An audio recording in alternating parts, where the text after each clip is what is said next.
भगवान राम का जन्म अयोध्या के सूर्यवंश में हुआ था। चक्रवर्ती महाराज सगर उनके पूर्वज थे।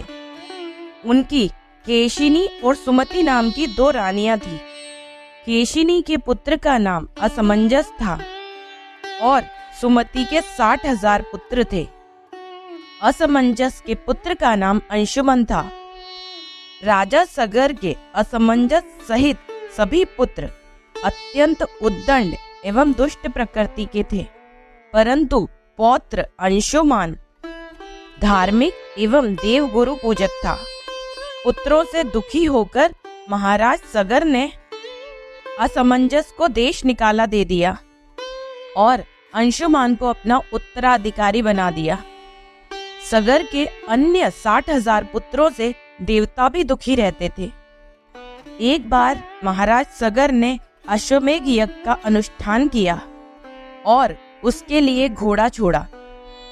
इंद्र ने अश्वमेघ यज्ञ के उस घोड़े को चुराकर पाताल में ले जाकर कपिल मुनि के आश्रम में बांध दिया, परंतु ध्यान में लीन कपिल मुनि इस बात को जान न सके।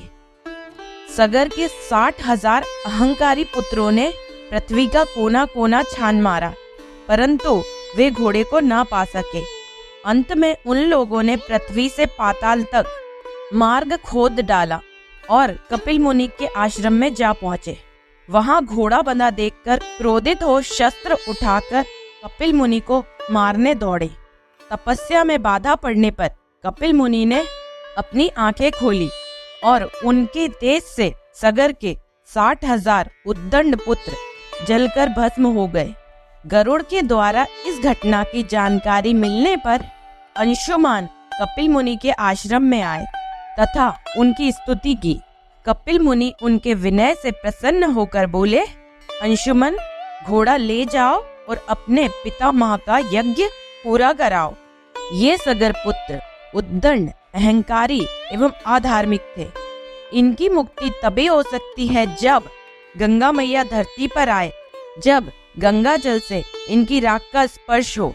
अंशुमान ने घोड़ा ले जाकर अपने पितामह सगर का यज्ञ पूरा कराया। महाराज सगर के बाद अंशुमान राजा बने, परंतु उन्हें अपने काका लोगों की मुक्ति की चिंता बनी रही।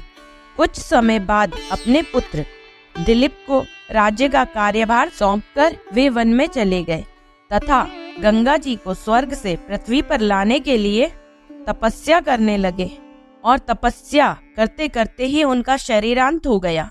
महाराज दिलीप ने भी अपने पुत्र भागीरथ को राज्य का कार्यभार सौंपकर स्वयं पिता का अनुसरण किया। उनका भी तपस्या में ही शरीरांत हुआ, परंतु वे भी गंगा मैया को पृथ्वी पर न ला सके। महाराज दिलीप के बाद भागीरथ जी ने ब्रह्मा जी की घोर तपस्या की। अंत में 3 पीढ़ियों की इस तपस्या से प्रसन्न होकर पितामह ब्रह्मा ने दर्शन देकर भागीरथ जी को वरदान मांगने को कहा। भागीरथ जी ने कहा, हे पितामह, मेरे 60,000 पूर्वज कपिल मुनि के श्राप से भस्म हो गए हैं। उनकी मुक्ति के लिए आप गंगा मैया को पृथ्वी पर भेजने की कृपा करें। ब्रह्मा जी ने कहा कि मैं गंगा जी को पृथ्वी लोक पर भेज तो अवश्य दूंगा, परंतु उनके वेग को कौन रोकेगा? इसके लिए तुम्हें देवादिदेव महादेव भगवान शंकर की आराधना करनी चाहिए। भागीरथ जी ने एक पैर पर खड़े होकर भगवान शंकर की आराधना करना शुरू कर दिया।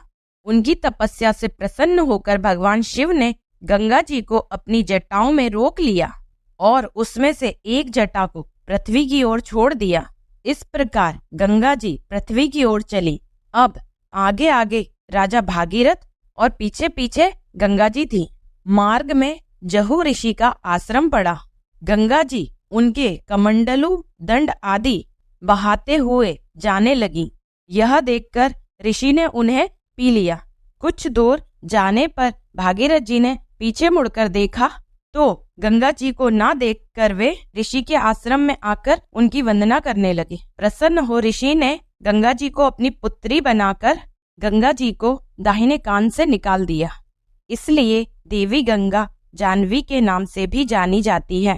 भागीरथ की तपस्या से अवतरित होने के कारण उन्हें भागीरथी भी कहा जाता है।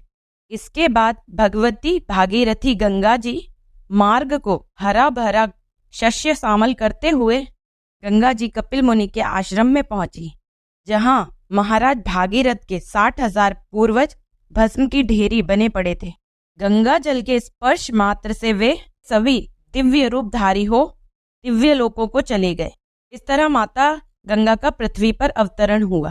गंगा मैया की जय। हर हर गंगे।